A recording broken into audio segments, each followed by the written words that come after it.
morning again, guys. Okay, so there are two major things that I wanted to talk to you about briefly involving poetry that we should be paying attention to as we read poetry this week and work on analyzing it. First and foremost, don't be scared by the word poetry, okay? It's basically a song without music, all right? That's what it is.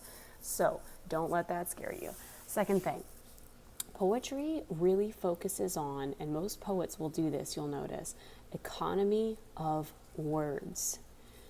What does that mean? You might ask me. So the economy of words, and this is one of the favorite things that one of my teachers told me about when I was in high school or college. I don't remember. It was one of the two. Anyway, the concept of economy of words is the idea that in a poem, as opposed to like an essay or something, in an essay, we're going to explain things really clearly, really thoroughly. We're going to use as many words as we need to.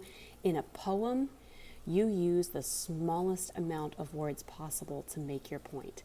The smallest. If I can do it in one word, I will, right?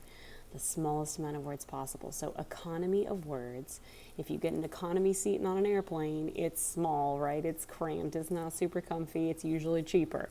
Economy of words in poetry, making those words count. Making that space count like they do on an airplane. Making the words you use count in a poem.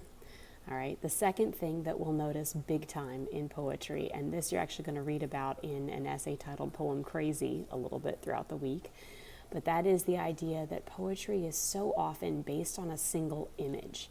You know, it's about communicating feelings that are really difficult to put into words. So in order to do that, sometimes we just have to use images.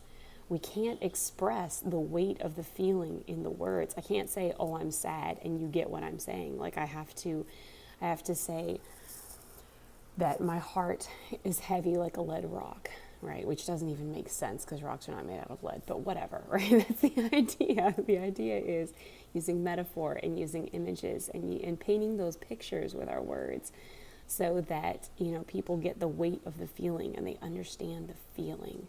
And they can sit there with us and be a part of that experience. And I think maybe that's why poetry is such a connective thing and why music is such a connective thing, because you're doing the same thing in both of them.